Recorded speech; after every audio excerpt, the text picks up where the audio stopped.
دین اسلام پر مجھے یا رب استقامت تو مرحمت فرما۔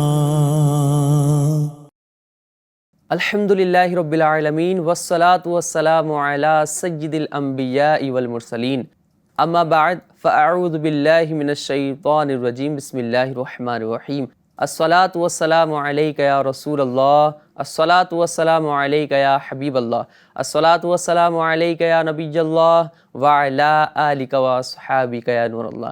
FGN چینل کے ناظرین، پروگرام ہے ضروری عقائد۔ الحمدللہ ہمارے اس پروگرام میں ایک ٹاپک ہوتا ہے جس کے بارے میں ہم ڈسکس کر رہے ہوتے ہیں۔ الحمدللہ آج کے اس پروگرام میں جو ہم ٹاپک شامل کرنے والے ہیں بہت ہی شاندار اور بہت ہی معلوماتی ہے۔ جی ہاں، وہ ہے تراویح، جو کہ ہم رمضان کے مہینے میں پڑھتے ہیں۔ اس کے بارے میں ڈسکس بھی کریں گے، شرعی مسائل کیا ہیں، ہمارا کیا عقیدہ ہونا چاہیے، اور جیسا کہ ہمارے ساتھ مہمان شامل ہی رہتے ہیں ہمارے پرانے الحمدللہ ہشام الدین مدنی صاحب، آج بھی تشریف فرمائے، اللہ پاک آپ کو برکت عطا فرمائے۔ آئیے اپنے اس پروگرام کو آگے بڑھاتے ہیں، شامل کرتے ہیں درود پاک کی فضیلت کو۔ نبی کریم رؤوف الرحیم صلی اللہ علیہ وآلہ وسلم ارشاد فرماتے ہیں، تم جہاں کہیں بھی ہو مجھ پر درود پاک پڑھو، کیونکہ تمہارا درود پاک پڑھنا مجھ تک پہنچتا ہے۔ صلو علی الحبیب صلی اللہ علی محمد صلی اللہ علیہ وسلم۔ اور کیوں نہ ہو، الحمدللہ نبی پاک صلی اللہ علیہ وسلم کی تو شان ہی نرالی ہے، تو آپ بھی نیت کر لیں کہ نبی پاک صلی اللہ علیہ وآلہ وسلم پر کثرت کے ساتھ درود پاک پڑھا کریں گے۔ صلو علی الحبیب صلی اللہ علی محمد صلی اللہ علیہ وسلم۔ تو آج کا جو ہمارا ٹاپک ہے وہ تراویح کے اوپر ہے، جو کہ کافی اہتمام اس کا کیا بھی جاتا ہے ماشاءاللہ۔ رمضان کے مہینے میں شوق و ذوق بڑھ جاتا ہے، تو اس کے بارے میں آپ سے کچھ سوال کرنے ہیں، آپ اجازت دیتے ہیں؟ جی بالکل۔ سب سے پہلا جو آپ سے سوال کرنا ہے، تراویح کیا ہوتی ہے، اس کے بارے میں آپ کچھ رہنمائی فرمائیں۔ الحمدللہ رب العالمین والصلاة والسلام علی سید المرسلین۔ ماشاءاللہ آپ نے سوال کیا کہ تراویح کیسے کہتے ہیں، کیونکہ رمضان آتا ہے تو تراویح کے بارے میں سوالات لوگوں کے بڑھ جاتے ہیں۔ دراصل تراویح کہتے ہیں رمضان المبارک میں عشاء کے فرضوں کے بعد وطر سے پہلے جو 20 رکعات 10 سلام کے ساتھ ادا کیے جاتے ہیں اسے تراویح کہا جاتا ہے۔ اور تراویح میں ایک مرتبہ قرآن پاک ختم کرنا یہ سنت مؤکدہ ہے ماشاءاللہ۔ اور حضور اکرم صلی اللہ تعالیٰ علیہ وسلم ارشاد فرماتے ہیں کہ میری سنت اور خلفائے راشدین کی سنت کو اپنے اوپر لازم رکھو، اور خود حضور اکرم صلی اللہ تعالیٰ علیہ وسلم نے بھی تراویح پڑھی اور اسے بہت پسند فرمایا۔ اچھا، تراویح کی کتنی رکعتیں، جیسے کہ بعض لوگوں کا یہ کانسیپٹ بھی ہے کہ 8 ہیں، خیر تو اصل کتنی رکعتیں ہیں تراویح کی؟ دیکھیے، جمہور علماء اکرام کا مذہب یہ ہے کہ تراویح 20 رکعت ہیں۔ صحیح، یعنی کہ جو رمضان المبارک میں ہم تراویح پڑھیں گے وہ 20 رکعت ادا کریں گے 10 سلام کے ساتھ۔ اور احادیث مبارکہ سے بھی یہی ثابت ہے۔ بیہقی نے بسند صحیح صائب بن یزید رضی اللہ تعالیٰ عنہ سے روایت کیا ہے کہ لوگ فاروق اعظم رضی اللہ تعالیٰ عنہ کے زمانے میں 20 رکعت تراویح پڑھا کرتے ہیں۔ یہ حضرت فاروق اعظم رضی اللہ تعالیٰ عنہ کے زمانے کی بات ہے کہ جب لوگ اس میں کتنی رکعت تراویح پڑھا کرتے تھے؟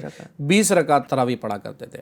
اور ایک اور حدیث پاک ہے، حضرت عثمان اسلام کے تیسرے خلیفہ اور حضرت علی اسلام کے چوتھے خلیفہ رضی اللہ تعالیٰ عنہم کے عہد میں بھی، ان کے دور میں بھی یوں ہی تھا، یعنی 20 رکعت تراویح پڑھی جاتی تھی۔ یزید بن رومان رضی اللہ تعالیٰ عنہ سے روایت ہے کہ عمر رضی اللہ تعالیٰ عنہ کے زمانے میں لوگ رمضان میں 23 رکعتیں پڑھا کرتے تھے۔ بیہقی نے کہا ہے اس میں 3 رکعتیں وطر ہیں، ٹھیک ہے، اور باقی تراویح ہیں۔ سبحان اللہ۔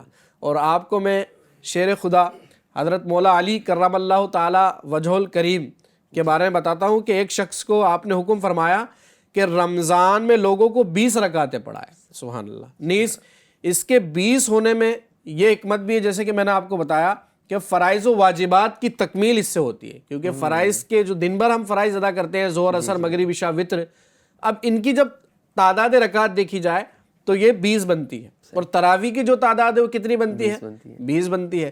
تو اس سے یہ بھی پتہ لگا کہ یہ تراویح جو ہے یہ سال بھر کی نمازوں میں ہونے والی کوتاہی کو دور کرنے والی ہے، کہ 20 رکعت جب بندہ ادا کر لے گا تو اللہ تعالیٰ کی ذات سے امید ہے کہ سال بھر جو اس نے نمازیں پڑھی تو اللہ تعالیٰ اس کی برکت سے اس کی غلطیاں کوتاہیاں معاف فرما دے گا. سبحان اور آگے میں بتاتا ہوں آپ کو کہ تراویح یہ ایسی نماز ہے کہ صدر الشریعہ بدر الطریقہ حضرت علامہ مفتی امجد علی اعظمی جو صاحب بہار شریعت ہے، آپ لکھتے ہیں کہ اس پر خلفائے راشدین رضی اللہ تعالیٰ عنہم نے مداومت فرمائی، یعنی ہمیشگی اختیار کی ہے.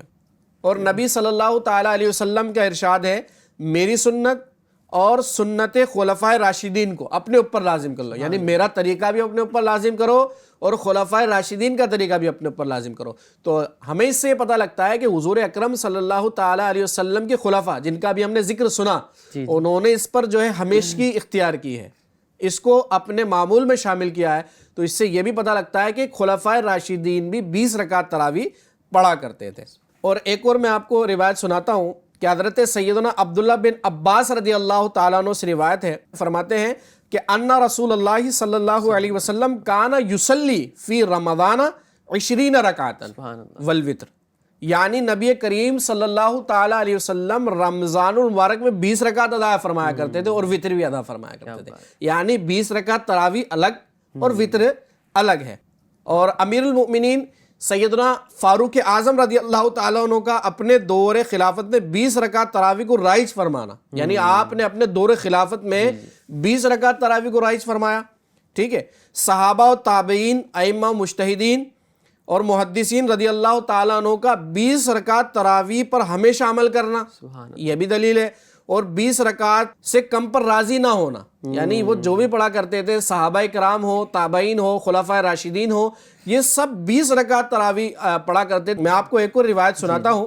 روایت یہ ہے کہ حضرت سیدنا جابر بن عبداللہ رضی اللہ تعالیٰ عنہ فرماتے ہیں کہ خرج النبی صلی اللہ تعالیٰ علیہ وسلم ذات لیلۃ فی رمضان، حضور اکرم صلی اللہ تعالیٰ علیہ وسلم رمضان کی ایک رات جو ہے تشریف لائے. فصلی الناس 24 رکعتا واوتر بثلاثۃ، تو لوگوں کو کتنی رکعت نماز پڑھائی؟ 20. اور لوگوں کو آپ نے 24 رکعت نماز پڑھائی. واوتر بثلاثۃ، اور 3 رکعت جو ہے آپ نے وتر پڑھائی، یعنی 4 فرض ہو گئے، 20 تراویح ہو گئی اور 3 وتر ہو گئے. اس طرح سے آپ نے حضور اکرم صلی اللہ تعالیٰ علیہ وسلم کا بھی معمول ہم دیکھیں، جو اس حدیث سے پتہ لگتا ہے کہ حضور اکرم صلی اللہ تعالیٰ علیہ وسلم بھی 20 رکعت تراویح پڑھایا کرتے ہیں. سبحان اللہ، کیا بات ہے. اللہ پاک برکت عطا فرمائے. اتنی دلیلیں آپ نے دی اس بات کی کہ جو تراویح کی جو رکعتیں وہ 20 ہیں. نبی پاک صلی اللہ علیہ وسلم کا بھی عمل رہا ہے، محدثین کا، مجتہدین کا. اللہ پاک ہمیں اس پر عمل کرنے کی توفیق عطا فرمائے. اچھا، تراویح کا شرعی ثبوت بھی ہے؟ جیسے کہ ہم نے اتنی ساری احادیث پاک سنی، یہ بھی احادیث ہی ہے جو ہم نے سنی، ٹھیک ہے، 20 کی. اور مجتہدین علماء کے اقوال سنے، خلفائے راشدین کے بارے میں سنا. تو ایک روایت میں آپ کو سناتا ہوں جو بڑی مشہور روایت ہے اور ہماری دلیل بھی ہے. مصنف ابن ابی شیبہ کی روایت یہ ہے، معجم طبرانی میں بھی ہے اور بہقی میں بھی یہ روایت موجود ہے. حضرت عبداللہ بن عباس رضی اللہ تعالیٰ عنہ سے روایت ہے کہ نبی کریم صلی اللہ تعالیٰ علیہ وسلم رمضان میں، دیکھیے گا، رمضان میں وتر کے علاوہ 20 رکعت پڑھا کرتے تھے. رمضان میں وتر کے علاوہ 20 رکعت پڑھا کرتے تھے. یہ مصنف ابن ابی شیبہ کی روایت ہے اور بالکل صحیح حدیث ہے. اس سے پتہ لگا کہ تراویح اور وتر دونوں الگ ہے. تراویح 20 رکعت اور وتر 3 رکعت ہے. تو اس سے یہ بھی پتہ لگا کہ وتر کی رکعت بھی کم نہیں ہے. آپ دیکھیں، اس سے یہ تو پتہ لگ رہا ہے کہ تراویح 20 رکعت ہے، لیکن اسی حدیث سے یہ بھی پتہ لگ رہا ہے کہ وتر 3 رکعت ہے. ماشاءاللہ. اور ایک اور میں آپ کو سناتا ہوں کہ حدیث پاک حضور اکرم صلی اللہ تعالیٰ علیہ وسلم نے ارشاد فرمایا جو رمضان میں ایمان کے ساتھ اور طلب ثواب کے لیے قیام کرے تو اس کے گزشتہ گناہ بخش دیے جائیں گے. تو اب انسان کو سوچنا چاہیے کہ وہ کم کی طرف نہ جائے. نیکیوں میں بندہ کم تلاش نہ کرے کہ میں کم عمل کر کے جنت پالوں، بلکہ نیکیوں میں اس کو چاہیے کہ وہ زیادہ سے زیادہ عمل کرے. اب جس کو پڑھنی ہوتی ہے تو وہ 20 ہی پڑھ لیتا ہے، اور جو نیکیوں سے بھاگتا ہے تو پھر وہ 8 کی طرف بھاگتا ہے، کوئی 11 کی طرف بھاگتا ہے. تو یہ شیطان کی چال ہے کہ بندے کو زیادہ عبادت سے دور کر کے کم کی طرف لے آتا ہے، اس کو مطمئن کر دیتا ہے کہ میں بڑا عبادت گزار ہوں، میں نے 8 رکعت پڑھ لی، میں بڑا عبادت گزار ہوں، میں نے 11 رکعت پڑھ لی. تو ہمیں غور کرنا چاہیے، یہ شیطان کی چالیں ہیں. ہمیں جو تراویح احادیث سے ثابت ہے، جو صحابہ اکرام سے ثابت ہے، یعنی 20 رکعت وہی ادا کرنی چاہیے. حضرت ایک اعتراض اس میں کیا جاتا ہے، شیطان بسا اوقات یہ وسوسہ دلا رہا ہوتا ہے، جیسے کہ بعض لوگ عائشہ رضی اللہ تعالیٰ عنہا کی حدیث پاک جو ہے کہ اس کو دلیل بناتے ہیں کہ وہاں حدیث پاک میں کہ 8 رکعت کا ذکر ہے، تو اس حدیث پاک کو دلیل بنا کر تراویح کی 8 رکعت ثابت کرنا یہ کیسا ہے؟ جی ماشاءاللہ آپ نے بڑا علمی سوال مشہور کیا ہے. اعتراض ہے یہ بھی، جی مطلب بڑا علمی سوال آپ نے کیا ہے یہ، اور لوگوں کو اس سوال کے ذریعے بہکایا جاتا ہے. عربی میں ایک مقولہ کہا جاتا ہے المعترض کالاعمی، یعنی اعتراض کرنے والا اندھے کی طرح ہے. ہمارے ناظرین کو میں بتانا چاہوں گا کہ جو حدیث پاک حضرت عائشہ سے روایت ہے، اس حدیث پاک کو جب ہم پڑھیں گے تو اس میں لفظ کیا موجود ہے؟ ما کان یزید فی رمضان ولا فی غیرہ علی 11 رکعۃ، یعنی کہ حضور اکرم صلی اللہ تعالی علیہ وسلم رمضان اور غیر رمضان میں 11 رکعت سے زیادہ نہیں پڑھتے تھے. کیا فرمایا گیا کہ حضور اکرم صلی اللہ تعالی علیہ وسلم رمضان اور غیر رمضان میں 11 رکعت سے زیادہ نہیں پڑھتے تھے. اب اس حدیث کو اگر کوئی دلیل بنائے کہ حضور اکرم صلی اللہ تعالی علیہ وسلم 11 رکعت تراویح پڑھتے تھے، تو یہ سمجھیں کہ اس کی عقل مر چکی ہے. کیوں؟ کیونکہ یہاں پر کیا فرمایا جا رہا ہے؟ ناظرین سمجھنے کی بات ہے کہ یعنی رمضان اور غیر رمضان میں 11 رکعت سے زیادہ نہیں پڑھتے تھے. تو اب یہ بتائیے، میرا آپ سے سوال یہ ہے، رمضان میں تو تراویح ہوتی ہے، ٹھیک ہے، لیکن رمضان کے علاوہ بھی کیا تراویح پڑھا کرتے تھے حضور اکرم صلی اللہ تعالی علیہ وسلم؟ کیونکہ حدیث میں کیا موجود ہے؟ رمضان اور غیر رمضان میں 11 رکعت سے زیادہ نہیں پڑھتے تھے. تو چلے ٹھیک ہے، ہم مان لیتے ہیں چلے رمضان میں 11 رکعت پڑھا کرتے تھے، تو رمضان کے علاوہ بھی تراویح پڑھا کرتے تھے. صحیح ہے نا؟ تو اب اس سے پتہ لگا کہ یہ حدیث پاک تراویح کے بارے میں ہے ہی نہیں. یہ حدیث پاک ہے حضور اکرم صلی اللہ تعالی علیہ وسلم جو تہجد پڑھا کرتے تھے اس کے بعد. سبحان اللہ، کیا بات ہے. یعنی 8 رکعت آپ تہجد ادا کیا کرتے تھے اور 3 رکعت وتر ادا کیا کرتے تھے. جیسے کہ مستحب بھی ہے کہ جو بندہ رات میں زیادہ جاگ سکتا ہے یا بندہ جلدی اٹھ سکتا ہے تو پھر وہ اٹھ کر جو ہے وتر بھی ادا کرو، ساتھ میں تہجد بھی ادا کرے. کیا بات ہے. تو اب اس سے سمجھنا چاہیے. اب دوسری بات یہ ہے کہ یہ حدیث پاک جو حضرت عائشہ سے روایت ہے، اسی پر بعض لوگ یہ بھی کہا کرتے ہیں کہ یہ بات تو ٹھیک ہے کہ یہ حدیث پاک جو تراویح کے بارے میں نہیں ہے چونکہ، لیکن امام بخاری رحمۃ اللہ تعالی علیہ نے اس کو باب صلاۃ تراویح میں ذکر کیوں کیا ہے؟ یہ بھی بڑی سوچنے کی بات ہے کہ اس میں تراویح کا لفظ ہی نہیں ہے کہیں، تو امام بخاری رحمۃ اللہ تعالی علیہ نے اس حدیث کو باب صلاۃ تراویح میں کیوں ذکر کیا؟ تو دیکھیے، سب سے پہلے ہم دیکھتے ہیں کہ امام بخاری رحمۃ اللہ تعالی علیہ کا جو ترجمۃ الباب بنانے کا جو طریقہ کار ہے، یعنی آپ جو باب باندھتے ہیں اس کا طریقہ کار کیا ہے، منہج کیا ہے؟ جی منہج کیا ہے، طریقہ کیا ہے. امام بخاری رحمۃ اللہ تعالی علیہ کی عادت کریمہ ہے کہ اگر ایک لفظ میں تھوڑی سی مناسبت ہو جاتی ہے تو اس حدیث کو اس باب کے تحت ذکر کر دیتے ہیں. ٹھیک ہے، تو اب آپ دیکھیں کہ امام بخاری رحمۃ اللہ تعالی علیہ نے یہی حدیث جو تراویح کی جو لوگ ثابت کر رہے ہیں، حالانکہ تراویح کے بارے میں نہیں ہے، یہ رات کی نماز کے بارے میں، چونکہ جو رات تراویح بھی رات کی نماز ہے، عشاء بھی رات کی نماز ہے، وتر بھی رات کی نماز ہے، تہجد بھی رات کی نماز ہے، تو آپ نے یہ حدیث تراویح کے تحت ذکر کر دی. ٹھیک ہے، اسی طرح سے یہ حدیث آپ نے باب صلاۃ التہجد میں بھی ذکر کی، سیم یہی حدیث حضرت عائشہ والی ہے، ایسی حدیث آپ نے باب صلاۃ التہجد میں بھی ذکر کی ہے. اب یہ تو بات ہو گئی امام بخاری کی، اور اب دیکھتے ہیں امام مسلم رحمۃ اللہ تعالی علیہ کو. تو امام مسلم نے یہ حدیث باب صلاۃ التراویح میں ذکر ہی نہیں کی، بلکہ آپ نے صرف اور صرف اس حدیث کو کہاں ذکر کیا؟ باب صلاۃ التہجد میں ذکر کی. تو اب اس سے پتہ لگتا ہے کہ کسی بھی کتاب کو پڑھنے کے لیے اس کے مصنف کا کیا طریقہ کار ہے، اس کو منہج بھی جاننا ضروری ہے تاکہ پتہ لگے کہ کہنے والا کیا کہنا چاہ رہا ہے، ان کا طریقہ کار کیا ہے. تو اس سے پتہ لگا کہ جو حدیث پاک لوگ پیش کرتے ہیں، تو میں نے آپ کے اس کو 2 جواب بتا دی کہ رمضان اور غیر رمضان کا وہاں پر مسئلہ ہے، اور وہ حدیث پاک تراویح کے بارے میں نہیں ہے. دنیا میں کوئی بھی ایسا شخص نہیں ہے جو یہ بتا سکتا ہو کہ تراویح کے ساتھ 11 کا لفظ آیا ہو یا تراویح کے ساتھ 8 کا لفظ آیا ہو. اب یہ حدیث پاک ہم نے دیکھی ابھی، اس میں نماز کا ذکر ہے، یہ نہیں ہے کہ تراویح 11 رکعت، تراویح کا نماز کا ذکر ہے. اسی طرح سے کوئی ایسی حدیث نہیں ملتی جس میں تراویح کے ساتھ 8 کا لفظ ہو یا تراویح کے ساتھ 11 کا لفظ ہو. ماشاءاللہ ہشام بھائی، آپ نے تو مطلب اتنی دلیلیں دی ہیں اس بات پر کہ نبی پاک صلی اللہ علیہ وسلم کی جو رکعتیں تھیں، مطلب تراویح کی جو رکعتیں تھیں وہ 20 ہیں. ماشاءاللہ پاک آپ کو برکت عطا فرمائے. اچھا شام بھائی، ایک سوال اس میں یہ کرنا تھا، جیسے تراویح کے لیے ایک امام صاحب کو خاص کیا جاتا ہے جو حافظ ہوتے ہیں ماشاءاللہ، تو تراویح کی کیا اجرت بھی لے سکتے ہیں؟ اب وہ محنت کر رہے ہیں، 20 رکعتیں پڑھا رہے ہیں، قرآن پاک کی تلاوت بھی کر رہے ہیں اس کے اندر، تو کیا ہے اجرت لینے کا معاملہ؟ دیکھیے قرآن کریم پڑھنے والوں کو جو ہے اپنے اندر اخلاص پیدا کرنا چاہیے. اگر حافظ اپنی تیزی دکھانے یا خوش آوازی کی وجہ سے یا نام چمکانے کے لیے قرآن کریم پڑھے گا تو ثواب تو دور کی بات ہے، الٹا اسے عذاب ملے گا. اللہ. اور رہی بات تراویح کی، تو چونکہ تراویح یہ قرآن پاک کا پڑھنا ہے، صحیح. 2 چیزیں ہوتی ہیں، ایک ہوتا ہے قرآن پاک کو پڑھنا، ٹھیک ہے، یہ عبادت ہے، اور ایک ہوتا ہے قرآن پاک کو پڑھانا. دونوں الگ الگ صورتیں ہیں. قرآن پاک پڑھانے کی یعنی کسی کو سکھانا جو ہوتا ہے جیسے ٹیچنگ کرنا، تو اس کی اجرت لینا جائز ہے، ٹھیک ہے. اور قرآن پاک پڑھنا چونکہ ایک عبادت ہے، جیسے بندہ نماز پڑھ رہا ہے، ٹھیک ہے، اسی طرح بندہ قرآن پڑھتا ہے، اوراد و وظائف پڑھتا ہے، تو اس کی اجرت نہیں لے سکتا کیونکہ عبادت ہے، اور عبادت پر اجرت لینا یہ درست نہیں ہے.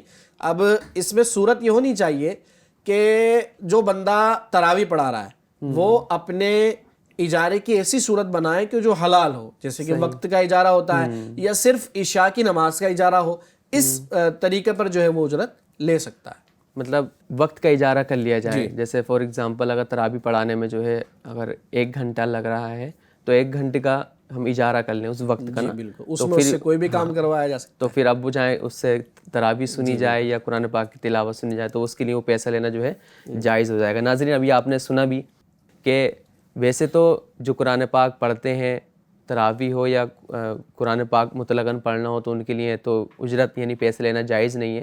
باقی ہے کہ شرعی ہیلہ اس کو بول سکتے ہیں کہ وقت کا اجارہ کر لیا جائے تاکہ اس کے لیے اجرت جائز ہو جائے. اب ویسے بھی دیکھیں امام صاحب ہیں، ان کا بھی پیٹ ہے، ظاہر سی بات ہے، ان کی اپنی ایک فیملی ہے.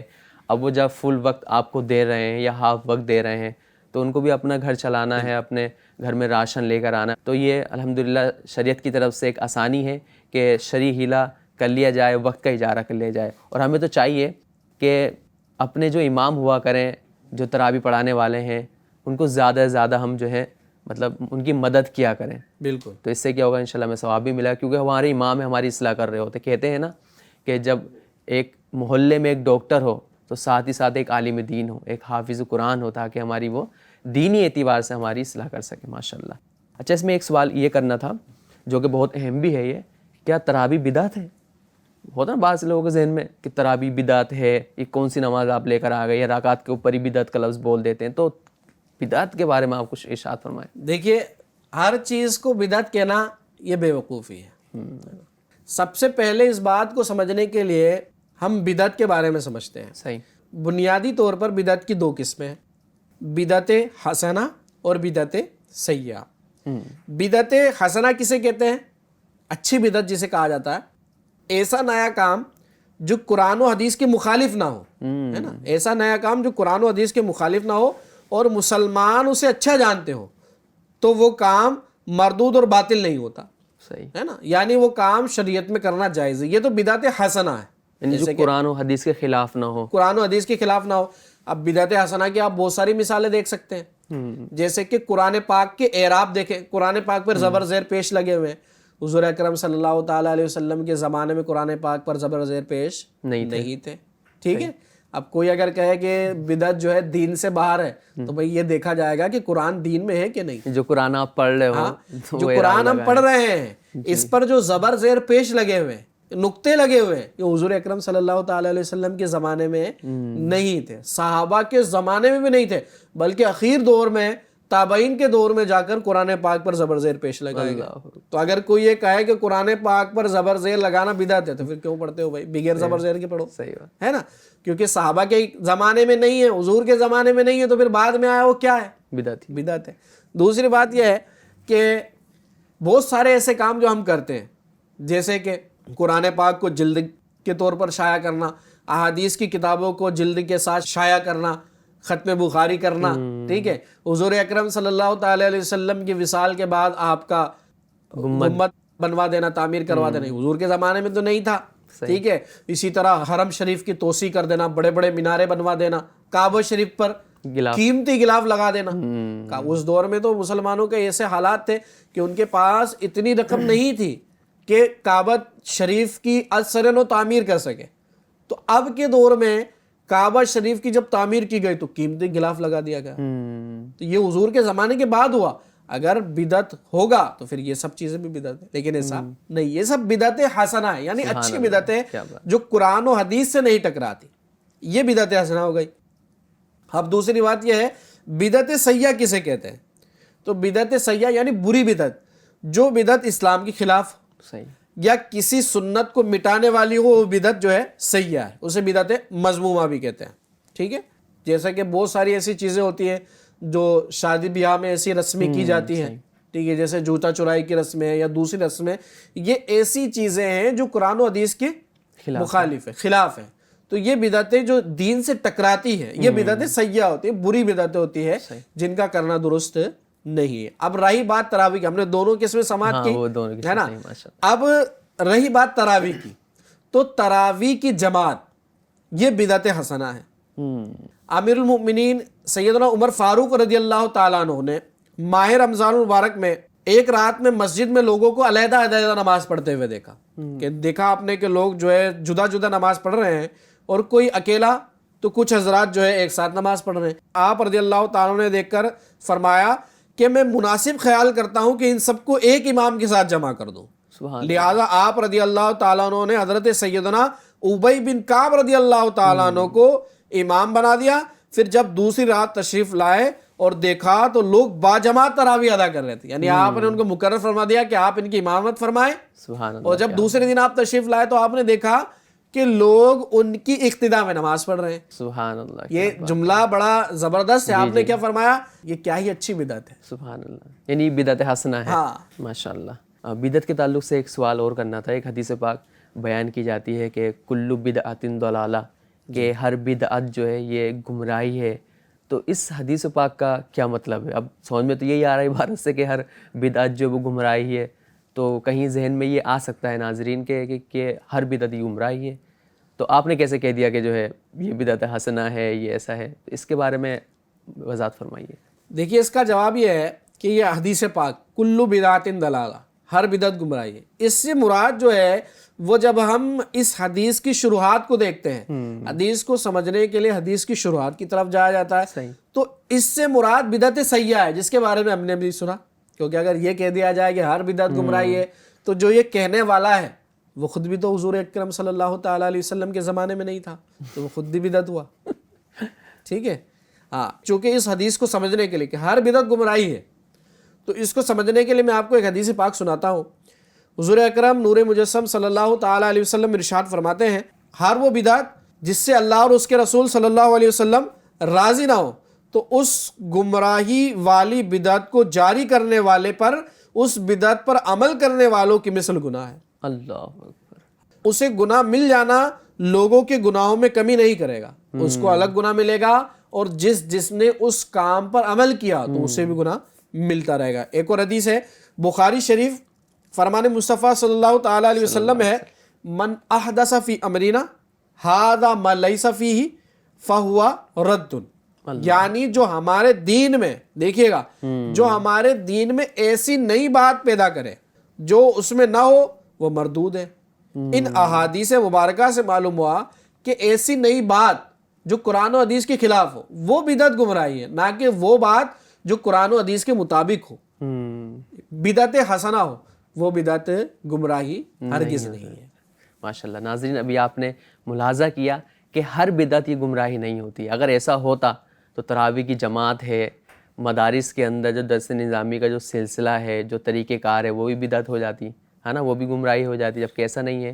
اور بھی بہت ساری چیزیں ہیں, بہت ساری مثالیں ایسی ہیں کہ جس کو بدعت حسنہ کہا جاتا ہے. اور اگر یہ کہا جائے کہ بدعت حسنہ سے چھٹکارا نہیں ہے, کوئی اگر یہ سوچے کہ نہیں بدعت نہیں ہونی چاہیے, تو آپ نہیں چل سکتے, پریشان ہو جائیں گے. تو شریعت کی طرف سے ہمارے لیے آسانی ہے, علماء نے ہمیں آسانیاں بیان کی کہ اگر اس بدعت کو شروع کیا جائے تو یہ بدعت حسنہ ہوگی جو کہ قرآن و سنت کے موافق ہوگی. اس طرح تراویح کی جو جماعت الحمدللہ بھی قرآن و سنت کے مطابق ہے اور یہ بدعت حسنہ ہے.